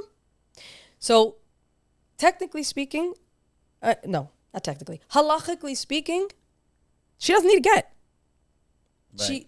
The rabbis can write her a psak and saying, this marriage was not consummated. She left as soon as she found out that he wasn't who she thought he was, that the marriage wasn't going to be, she's free. What actually happened? He extorted her for 5 years. He was a young woman. Right. Who did not and should not have been made to wait. She waited 5 years and then paid him off for a get she did not need because the community and the rabbi said, you need a get. So is this Jewish marriage? Do they ever do mechachos? Like I've never heard of one. Who's any court? That's my question. Yes. Often in Israel, what they'll do is a lot of times we have Russian immigrants. Okay. And let's say they got married in Russia. Mm-hmm. So a lot. Well, sorry, that's something else. That's the invalidated wedding. It's not mekachtas. Sorry, mekachtas is used by rabbis when they can prove or at least show that the expected marriage and the expected couple, the expected man or woman, was very not what was expected. The thing is that you're supposed to be able, I'm not saying willy-nilly. You walk in and you say, oh, I expected him to be, whatever, and he wasn't, and so I want a mekachtas right now. Like, I don't want it with a side of coffee. Like, that's not what we're talking about. And if people really think that about Jewish women, please convert out. Get out. I'm not interested in that. But I'm talking about people who are suffering. So my point is, this is my last point about the Beit Din, is that when if you ever heard of a case of a mekachtos. Yes, of course. You have, okay. Yes, 100%. Wait, sorry? I just never heard of a case. I don't know. Yeah, of course you don't. because it's not widely used. And, yes or no? Okay. Do you think Hashem intends for a woman to wait 5 years by someone who hit her in the yichud room and she needs a get for a marriage that never took place? Yes or no? Is that your idea of understanding of Hashem and Judaism? My wife wouldn't like it. I'm not asking you to paskin. I'm asking you of your understanding of Judaism. Do you think that's what Hashem would want? I'm having a crisis of faith. Why? Because why the heck was halacha written like this if men could but totally it's use not. this That's what I'm saying to you. As a thing. Like maybe that is what Hashem not, wants. Halachically, she doesn't need a get. Halachically, she doesn't need get. But we, okay, I'm not taking credit for this. Rabbis have somehow given up on halacha. They don't trust halacha or they don't trust themselves. Right. I once asked a rabbi. I wrote about this. And are these rabbis trying to save the marriages? No, there was no way to save that marriage. Fine, there wasn't even an issue. Not even a question. You know how they say slippery slope? Yeah. That's what they're... I don't know what they're actually afraid of. Women, what? This woman waited 5 years. Do you think I would have given up 5 years of my life for some schmuck that hit me in the yichud room? Are you kidding me? Okay, so let's say she decided to get married, and let's go back to the question. Yes. Okay. Okay. Now, so what I wanted to do for her is because I got to her towards the very end. We were already in the talich, the process of going to. I know experts in Gittin. I know experts in Kiddushin. I know incredible tzaddikim who look and say she is clearly not married. Here's the psak, right? Like, is the freaking chicken kosher or not? For God's sake, like seriously. So I know I was going to bring her to them to get a psak written up, and if she wants to date a guy, bring the guy to sit and interview. These rabbis are such tzaddikim. They will spend hours and hours for no money, nothing, and then sit with a guy and explain to him why he can date this woman, and then will marry her and dance at her wedding. That is a tzaddik. That is someone who uses Torah and halacha the way it's supposed to be used. Chai behem. So that this woman can have children, Jewish children, and pass it on. What are these rabbis doing that sit and let a woman sit and do nothing? She can't have kids, she can't do anything. That's why you became a rabbi? That's why you're a dayan? Are you serious right now? Get the hell out of the job. Right. Mata sekva. Like, what are you doing? It's nauseating to me. Anyway, so I would absolutely take her to these tzaddikim, and if they said, you are free, absolutely I would dance at that wedding. 100%. She's not an Eishasish. Because she's just someone who's being abused by Torah, by someone who's abusing Torah to abuse her. You're saying if someone gets a mechaktos, you would go to that next wedding? Yes. Who wouldn't? No, I'm saying everyone who's going to give you a hard time for it. No, but if you got a mechaktos from a court, that's not valid. Oh, because this court, no, they're not good. Or no, you know not what if it's Mount you know what I've court. had? Of course not. You know what I've had men say to me? Men say to me, you don't really understand how complicated it is. All right. You, who thinks you have to call a rabbi to know if your stupid dairy spoon that you put in a fleishik's pot, what to do with it. Right. Seriously? You don't need a sock for that. Someone once said to me, I'm just going on a tangent for a moment, but it's similar. Yeah. Someone once said to me, I don't agree with Yoetz at Halacha. A guy. A modern Orthodox guy. I'm like, why? I didn't understand what the hell he's talking about. Why? He goes, because the women are asking them questions that are not in the realm of Nida. I go, like what? What could a woman possibly ask? That she's going to... He goes, like, if you trafe up a pot, what do you do? I go, are you kidding me? Your mother could answer that question. Are you joking? That's not a psak. Do you know what psika is? Like, do you know the difference between a question and a psak? Like a tshuva and a psak? Like, no, people don't know. The ignorance is astounding. We have made generations of ignorant people who don't know the difference. And because of that, he was postling Yoetz in general, like at all. I said to him, these women learn for 2 to 3 years intensely. They can answer Nida questions. They understand more Nida than 99% of the rabbis out there who have smicha. Right. Because they don't study it to this depth. And you're postling it because they ask about a freaking spatula? What is wrong with you? I don't get it. It's wild. It's wild. But that's where we are. And so people say, oh, we don't use mekachtas. Why? It's halacha. You're afraid of halacha? Do you know why we're given halacha? To use it. Right. A million people have told me. Do you know what chadash is? You know what chadash is? No, what's that? Oh, Jesus. You see what I'm talking about? Don't say Jesus. I've never I'll tell you been why. divorced. No. Chadash is... Do you know what chadash is? What is chadash? Ellie, do you know what it is? As soon as you tell me, I know what it means. Yashan, chadash. It's... Yeah. So the issue... I'm sorry, I didn't mean to be mean. I also didn't know what it was until I learned about it. But that's the rule for everything in life, by the way. I know, but like it's that's the rule for everything. And I feel really bad. This is gonna be about making fun of me. I wasn't making fun of you. It was more just like a whole issue. I'll tell you why. Because you know those memes that go around, like you have heter iska, and if you don't want to, that one I know because I gotta make money. Nachon. So meaning all the workarounds for halacha, the loopholes, all the halachic loopholes. Okay, right? what's chadash? So it's flour. It's flour that's harvested at a certain time of the year that you're not allowed to eat. Right. You can only have yashan. Okay. Right. Not nobody. A lot of people don't know what it is, and a lot of people don't hold by it. Right. It is halacha misinai. Right. It's in the Torah. I think it was from Ezra. No. Okay, go on. I think it's from Ezra, but okay. But I'm saying it's a halacha that you have to. It's not optional. Okay. It's not a maybe. It's like Chalav Yisrael. Not like Chalav Yisrael. It is also not halacha, like Chalav but go on. Yisrael. It's not like Chalav Yisrael. But the point is, people don't know about it. Right. They eat chadash. Right. And meaning all the bread we have, basically. And besides for Yashan, which is and they and nishkaferlach, like the world does not fall apart. But when it comes to Eishes Ish, everyone's an expert. And everyone knows you can't do it. So my point is, here you have a halacha that is ironclad. You can't get around it. And people are like, meh. Here you have a person suffering on a minute-to-minute daily basis. And you are fine with not figuring out how to make it work. There is a nefarious motivation here that people don't want to talk about. It is not okay to abuse in the name of Torah. Everything else has to come from that. I don't care if you don't have an answer. I care that you don't block everyone else's answers. That's what makes me crazy. I don't expect everyone to be an expert in anything. What does it mean, block everyone else's answers? What does that mean? To say, she's an Eishes Ish, or you can't use mekachtaos, or you can't use bitul kiddushin. Who are you? Are you an expert in the halacha? Like, are you serious right now? Right. It makes me crazy that this is okay. It's okay to abuse a woman in the name of Torah because that's what God wants. All of a sudden, everybody knows what God wants. Seriously? I can't.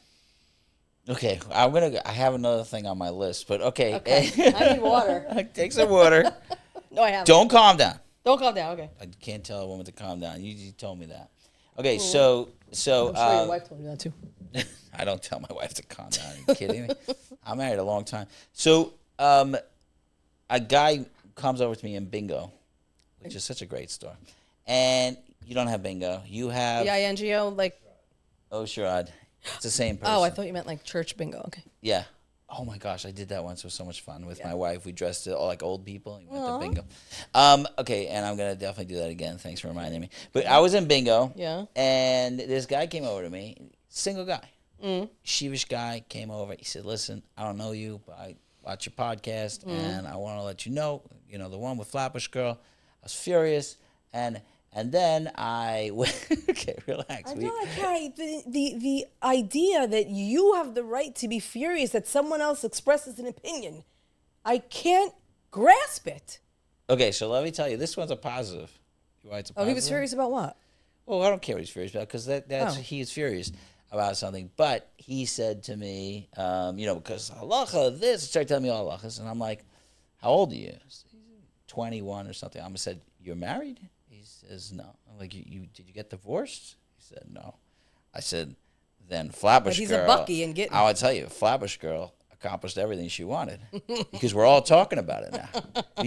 I would, for hours, I didn't even know divorce existed. Marketing genius, she is. That's so. Sure. I'm like, she won. So I'm saying, even though the frustration is there, and people are getting upset at me and kind of looking at me funny and all that.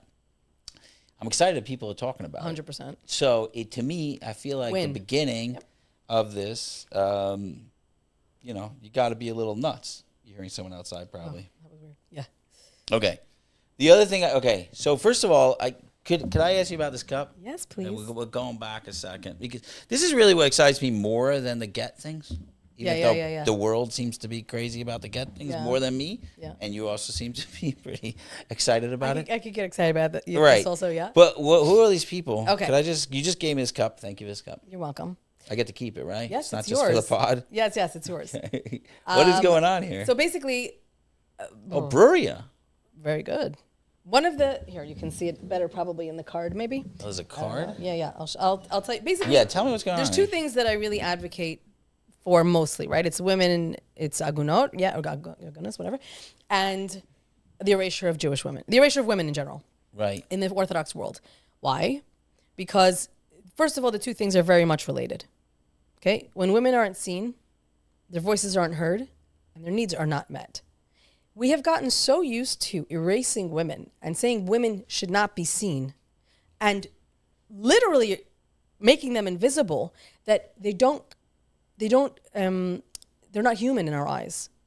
What does that mean? And this goes back to what I was saying before. How you can allow someone to suffer in that way on a daily basis and not seek a serious solution, even if you don't believe in any of the other things I said. Why are you not every day talking to this guy, the refuser? And I forget the kids for a second. I'm saying like normal, just being a jerk and not giving a get. Why are you not saying, dude, you want to move on. She wants to move on. You both want to have Batei Ne'eman by Israel. Let's figure this out. Right. Even if you believe Hashem gives him the power, even if you really believe that, why are you not making shalom? Rodef shalom. It's also in the Torah, in case anybody didn't know. Right. Why are you not doing that? And I really believe there is a refusal to see women as full human beings. No, but they're going to deny it, and that's fine. I don't really want to argue with someone, but the bottom line is this: if you can see someone being abused every single day, someone who's literally kept from living her life, and it is not a problem for you, you aren't seeing them as a full human being. So the erasure of Jewish women and girls has tremendous damaging results on the community.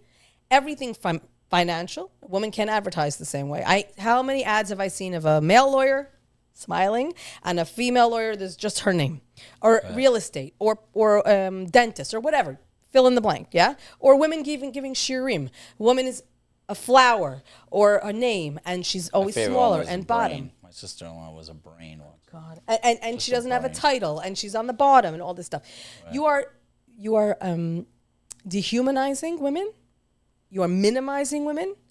And you are saying they are not as important. You cannot deny it. Don't tell me it's because we honor women. Don't tell me it's because it's not sneas. If Hashem felt a woman's face wasn't sneas, we would be wearing full veils. But we don't. There are 2 women in the Torah who wear veils. Do you know who? Oh, man. There's only 2 women that are mentioned as wearing veils. Sure, you took me off. I'm going to know it a second you say it. But of course you will. Because you don't think of it. Because we don't do it.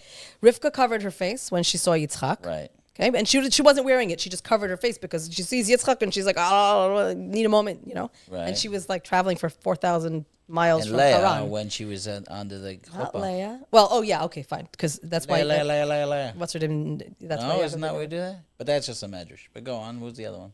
Tamar, right. When she was pretending she was a prostitute. Yeah. Those are the only time that my veils, favorite story in the Torah. the only time that veils are mentioned. Right. We don't cover women's faces. Women's faces are not erva. It is not a problem. All of a sudden, we're saying that women's faces, which, by the way, what is panim? What is panim? Panim is a face, right. And it's bifnim. It's the inside. Right. The face reflects what's inside. Okay. It's our godliness. It is how our humanity comes out. When you cover a woman's face, you are completely denying her humanity. You are saying that. I remember during COVID, I was getting messages from people saying that parents, everything was on Zoom, that principals were telling the mothers to turn off their video screens during parent-teacher conferences. What the is wrong with people? What the hell? Right. So when you leave halacha, that really happened. Yes, when you leave halacha aside, When you go beyond the laws of halacha, there's no end. So what do they do in That's actual the slippery parent slope, teaching? by the way. That's the slippery slope, right? So do you believe, because that's another question I have, like, why is this rampant? Like, you're saying tell you why. thousands. I'm like, that for sure did not exist 100 years ago. Oh, you're talking about agunot? Yeah. Yeah, because the Beit Din had power. They used their power. And also you lived in a shtetl, right? So if you had sanctions. Right. So the guy was embarrassed. He's mortified. Where's he going to go? He doesn't get on a train. Right. There's nowhere to go. Anyway, back to the erasure of women. Yeah. So first of all, this started in the most insular Hasidic communities. It was never widespread. This is 15, 18 years old. Look it up. All the Jewish magazines had women's pictures. This is new, okay? Starts Mishpacha magazine. Eli Pillay makes a decision. And he said this himself on another podcast. He made a marketing decision. He wants to get his magazines into the most extreme homes. Right. And therefore, he made a decision not to put women's faces in. Was he the first one in the mainstream? Yeah. It does make sense. In the mainstream. So he's Mishpacha, Bina, and then Ami is separate. So they all did this. And now, because of that, it became the norm. Because they're the biggest publications, right? So he himself doesn't believe in it. He doesn't believe you can't see women. But he did it for marketing, did it for money, did it for marketing. So now we're suffering from that. And everybody takes it as if it's a rabbinic decision. It's not a rabbinic decision. It was a marketing decision. But now, what happens when you make something the norm? Now, when you see a woman's face, it's, Can't take shocking, it back. shocking, right? So now you have, first of all, it's so out of control that it's embarrassing. How are you not embarrassed? How are you not embarrassed to take male doctors or male medical staff and the female, you put a baby picture?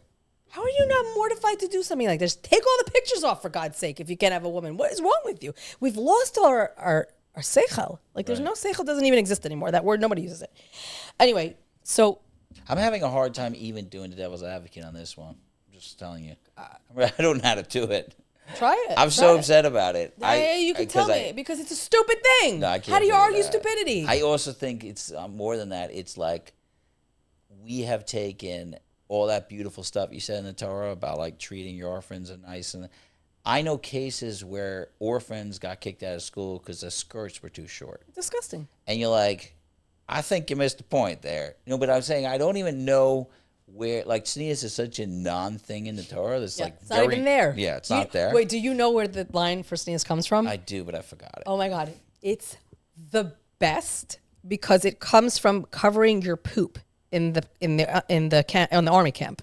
It says your machane should be holy. Right. Why? What is it saying? You have to take a shovel with you. It's talking to men when you go out to war. Kitite. Right. When you go out to war, you have to bring a shovel with you. Why do you bring a shovel with you? To cover your poop in the field. So that your camp is holy. That's where it comes from. Nobody knows. It was you can't see the thigh also. No. You're talking already about like in the Gemara. But I'm talking about in the Torah law. Where does the word come? Not even the tznius isn't mentioned. Right. But they take this line that's talking about men going to war and covering their poop, and they say, "Oh, your camp should be holy." But it's talking about not having poop in your camp. Right. So it's we're disconnected from Judaism. We are disconnected from Judaism. We've outsourced our Judaism. We don't know the sources. We don't know what we're talking about anymore. I'm a frum woman. You think I'm going to spend here wasting my time? If I thought the Torah was such a sexist piece of garbage that a woman should be kept chained, not allowed to have kids, and had to cover herself with a burqa, I'm out, man. What am I fighting for? I'm out. But that's not what it is. And so I'm fighting for the thing that I love. I'm fighting for the Torah. I'm fighting for the truth. Anyway, so the whole idea of erasing women is so negative, and it has such bad, what is the word? I can only think of it in Hebrew, hashlachot. Consequences. Right. It has such bad consequences to the community, and people don't recognize it. So financial, health, talk about that, and breast cancer and all that stuff, and religious. Girls are leaving Orthodoxy because of the Nishma study said the number one reason that women and girls leave Orthodoxy is the way that women and girls are treated in Orthodoxy. Really? Yes. And it's really bad for men. I interviewed social workers, educators, and men themselves, and young men, not boys. I don't interview boys, but young men. They said they turned, because they were never allowed to see women in a normative way, everything was sexual. Every sighting of a woman was sexualized. Taking change from someone at a store, seeing someone on a bus, everything was hypersexualized. They were going nuts. Yeah. Well, nuts because they weren't allowed to students talk. are going nuts. Of course they're going. What porn is rampant. Right. Homosexuality is rampant. Not because. Sorry, I shouldn't have said that. If you're homosexual, you're homosexual. But I'm talking about people who aren't homosexual who are doing homosexual acts because there's called jailhouse. Oh yeah. Called jailhouse gay. You could probably speak to this much more than me, so I'm gonna stop talking about that. Stop. And I'm just making a right turn, and I'm saying that it's very bad for relationships as well, because when you don't see a woman as a person, when you don't see women in general, you start to not be able to relate to them. Right. And I've had conversations with social workers who work in a very, in the Haredi community, and the men don't know how to talk to the women. They don't know how to deal with them as human beings because they've never, until they met them, and they're supposed to have sex with them and have families with them, and they don't know what to do with them because we've removed all the humanity. They're just sex objects. That's it. When you erase a woman, it's the opposite coin of pornography. You are also saying she is just a sexual object. People deny it, but that is the truth. Erasure and exploitation is the same thing. You are sexualizing a woman. It's so fascinating because my kids have gone to mono-Orthodox schools and the more mainstream schools, and the fascinating thing I found was like if I go to a mono-Orthodox wedding or I go to like a more frum wedding, the frum wedding, the women are dressed to kill. Oh my gosh. And I think it's like you've turned them into sex objects. Mm-hmm. And in the mono-Orthodox, everybody's a little more chill. They're like, it's like... Right, their sleeves might be a little shorter, yeah, but they're taking a chill. They covered. think there's something else. They have a degree, you know what I'm saying? They're like thinking... Yes. So I always found that fascinating. Didn't have a context to ever say that, but that was... Maybe this was not the context ever, but I find that to be absolutely... Like, we turning them into...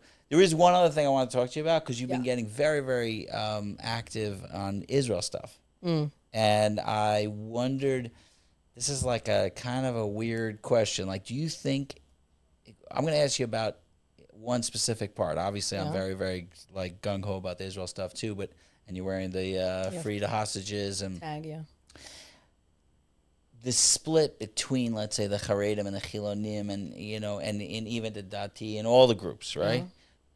Do you think this woman thing plays into that at all? I don't understand the question so much. Okay. It's the perspective. I'm having a hard time really saying the question, but the perspective of like, it's almost like if you take one group and you take them out, right? Out of like the equation. Okay. Right? Yeah. And then it's men are learning that's all that matters. Right. And the women are background. Okay. And then you say, okay, our country is in peril. Mm. I'm having a hard time saying this question because I can't really like... That's okay. I didn't even tell you about the cup, man. We just went right off the topic. Okay, so forget about this question. Let's hear about the cup. No.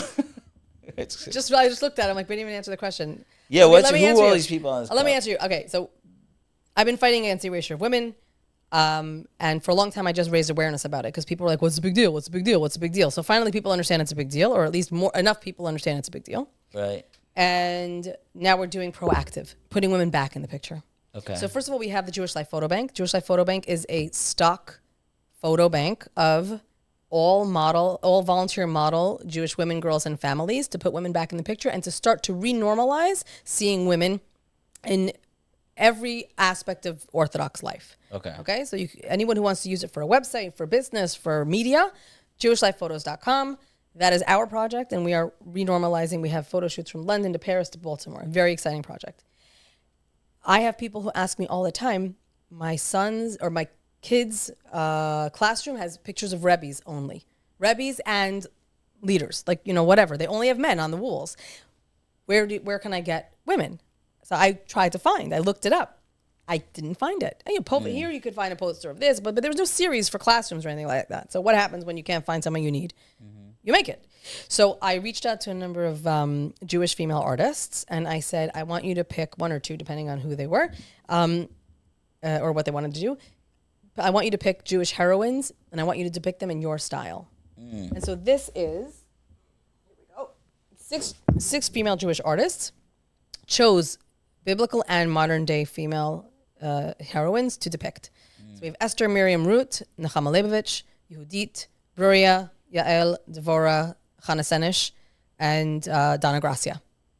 Oh, wow. Yeah. So this is the beginning. This is just the first 10 that's who's on this and that's who's on your mug. So you can order these for your sukkah, for your classroom, for your shul, for your home, from anything from like a poster to a huge canvas. Like if your daughter's named Yael, let's say, you can buy her one of these Yaels for her room or for my wife for is whatever. Yael. Sorry. So I'm saying this is a way of renormalizing seeing women as the biblical heroines, as humans, as part of the community. Because if we don't get women, and the bottom line is this. Right. This is the bottom line. Ready? If we don't get women into decision-making, if we don't get women in decision-making positions and policy-making, we are not going to survive as a healthy community. That's just the way it is. You cannot have 50% of the people making 100% of the rules. It's very simple. Men don't experience Judaism or life as women do. Women don't experience life or Judaism as men do. I would not want women to make all the rules, and men can't be making all the rules. It's just as simple as that. The idea that the Jewish community doesn't have women making policy decisions with the men around the table, it is a recipe for disaster. Well, could I push back on that? Do. Like, we have never done that. I mean, yeah, we do have Tamar under the date palm. Was that Devorah under the date palm? Yeah. Tamar Devorah, that's what I meant. We had Devorah under the date palm doing that, but generally, it was men. And we're still here. So, first of all, yes, in official positions, you're 100% correct. So, two things. Number one, that was the way the whole world worked, as we were talking about before, the world that we came into. Right. And you will have, even if you read the Gemara, that men went back and consulted their wives. I don't know the answer to this. I'm not sure how I feel about it. I'm going to go home and consult my wife. It says my Beit, but it means his wife. Right. So informally, women actually were part of that process, even though, yes, they weren't around the official table. And do you think that's not happening today? No. Really? I think we're worse than we were in some ways. Oh, okay. Listen, I could tell you this. I sat in a Knesset committee meeting on mikvah. In Israel, the mikvahs are state institutions.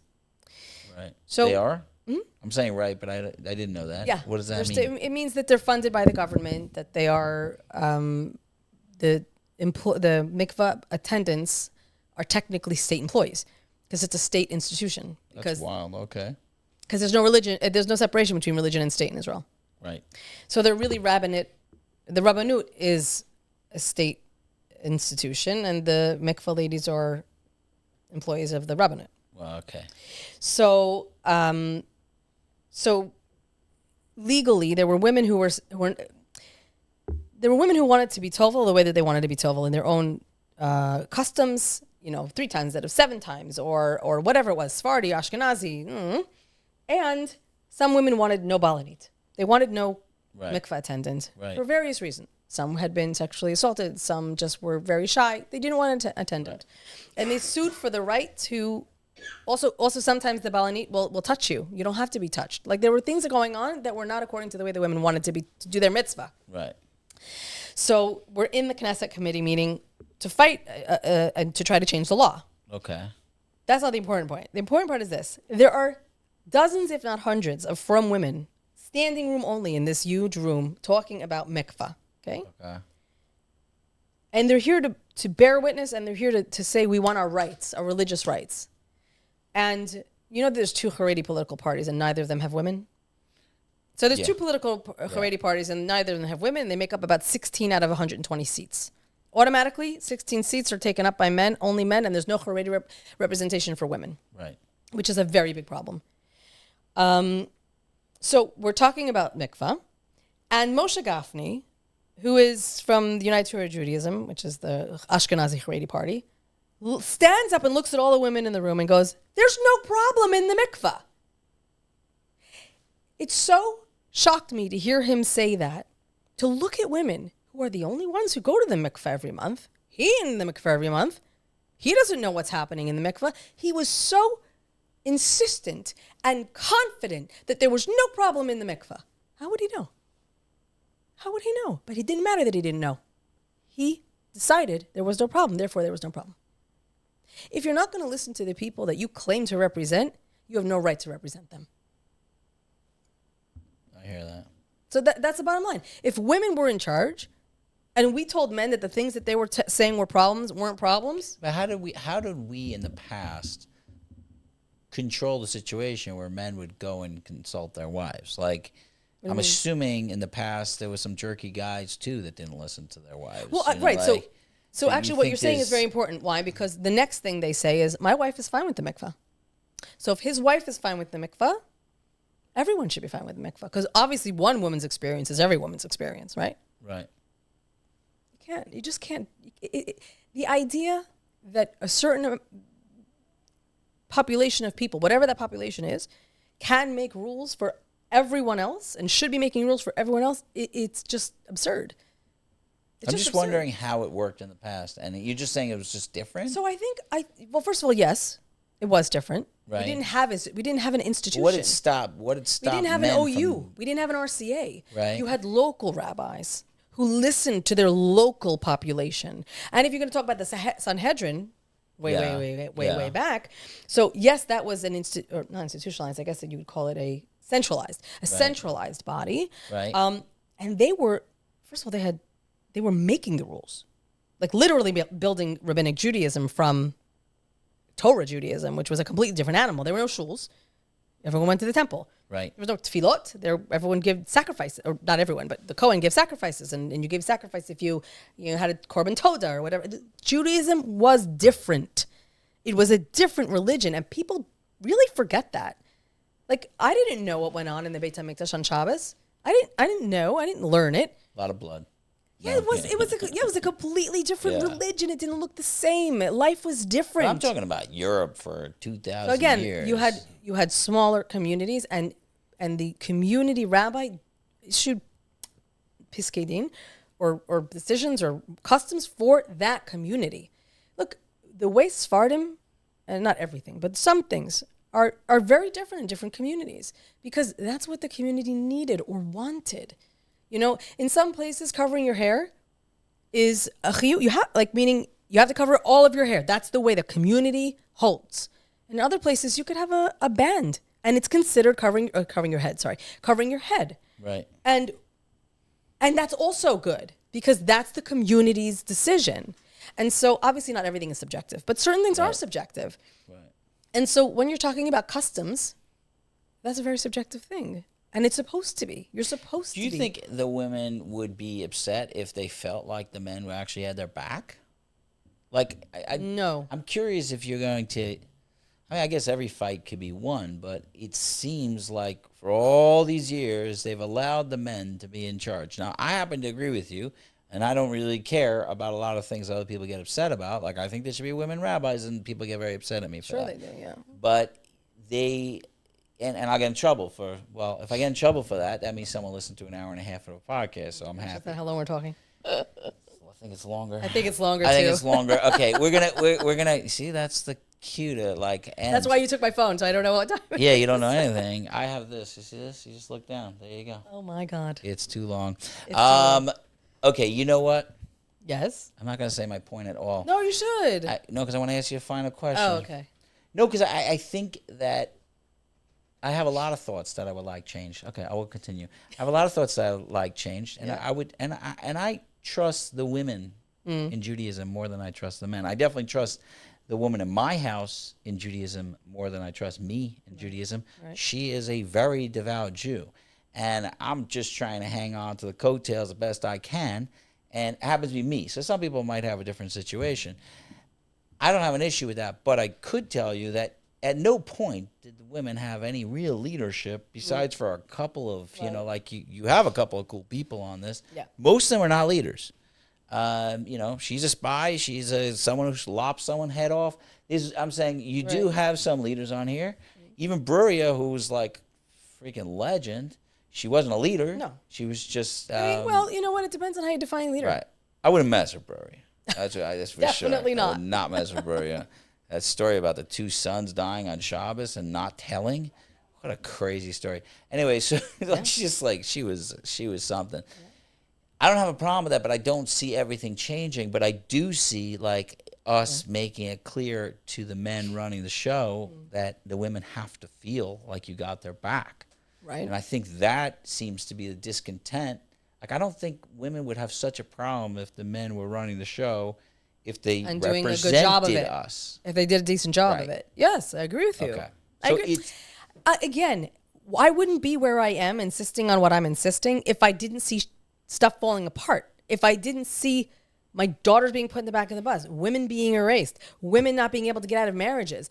Judaism is being run off the rails.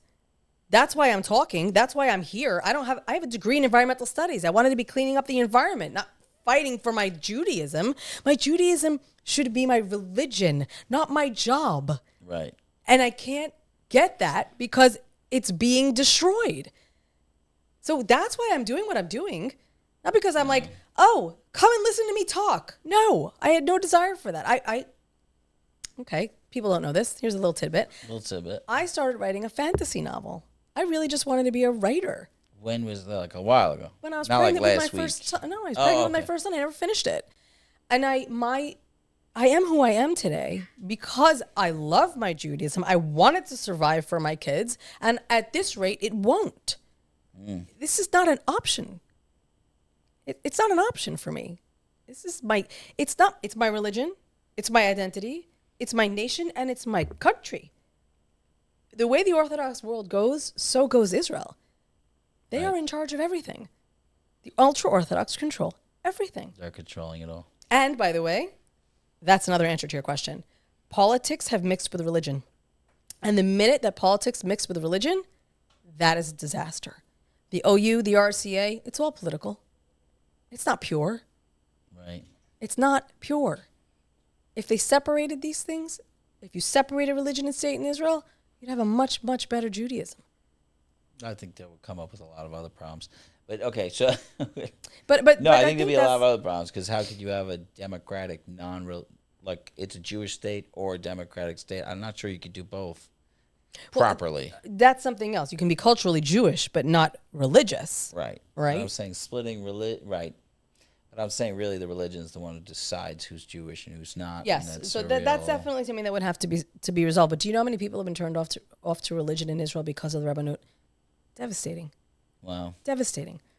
They can't appreciate their religion because it's shoved down their throats in a nasty way. Why? We've lost the plot. Wow. It's devastating. So let me ask you a question. With your kids. Yeah. They're watching you fight this fight. Yeah. Right?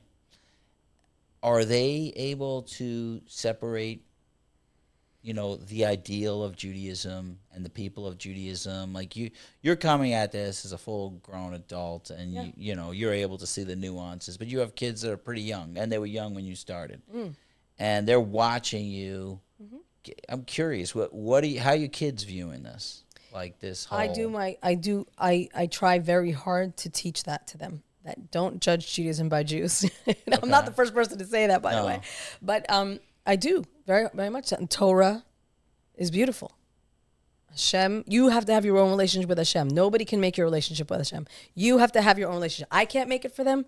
Their father can't make it for them. Their husband and wife can't make it for them. They have to have their own relationship with Hashem. And I have to do my best to tell them the beauty of Judaism and to hope that they can hold both things. It's not an easy thing. It's a scary thing.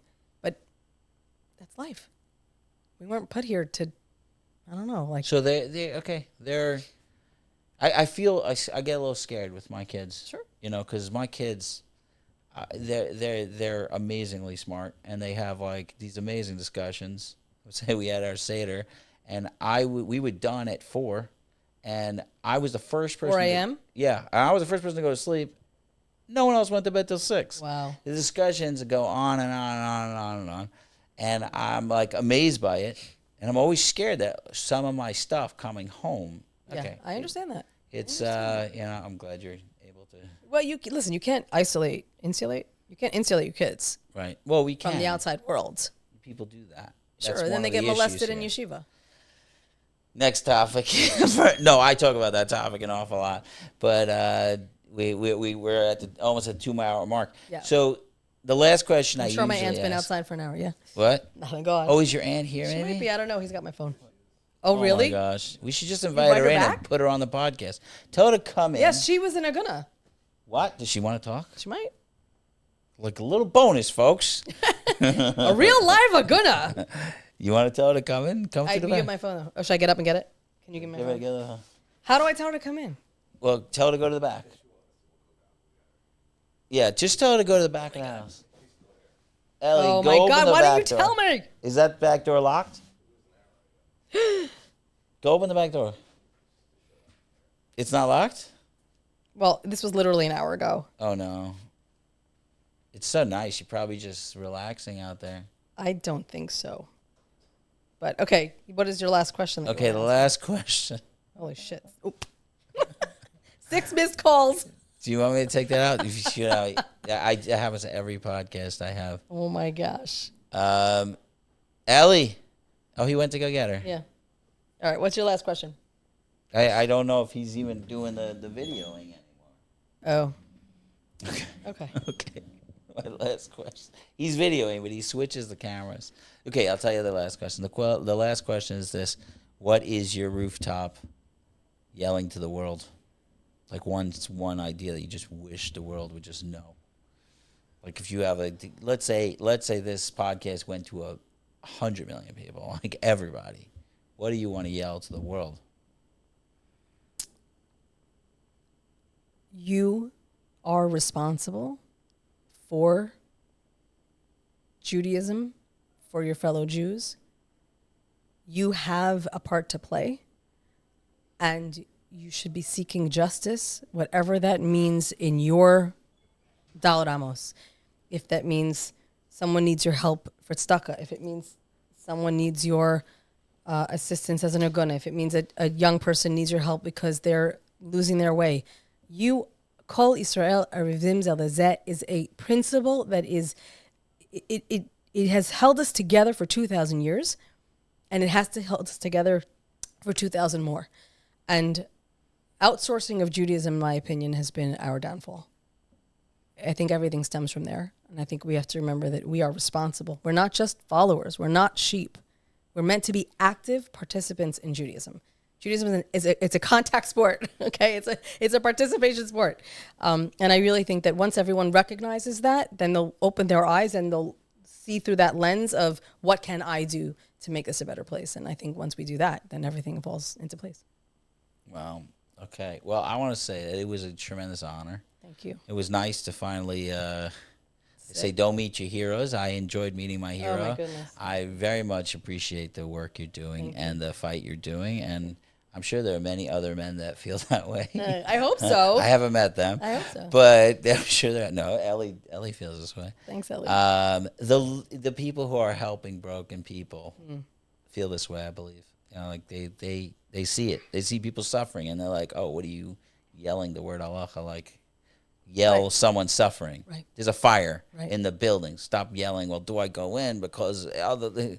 You know, like right. You know what a chassid shota is, right? It's as a person who sees a woman drowning but won't go save her, lets her die because he won't touch her. Right. That's what's happening on a communal level. We are letting people die because we're too firm to touch them. And that is the exact opposite of what Hashem wants from us. How far we have come. How far we have fallen, I should say. How far we have fallen from the ideal. Amazing, amazing. Thank you so much for coming in. Thank you so much. I'm sorry I made you late. I know. Everyone's mad at me now. I've been here for 2 hours. You have to apologize to everybody. It's fine. It's fine. You tell them it's a very important podcast. Okay, well. I really appreciate you coming in. Thank you. And hopefully all your stuff you're doing just like it's very successful. Amen. Thank you. Thank you. Thank you.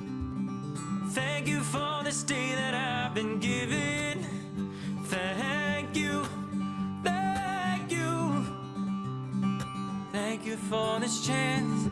Thank you for this chance to live anew.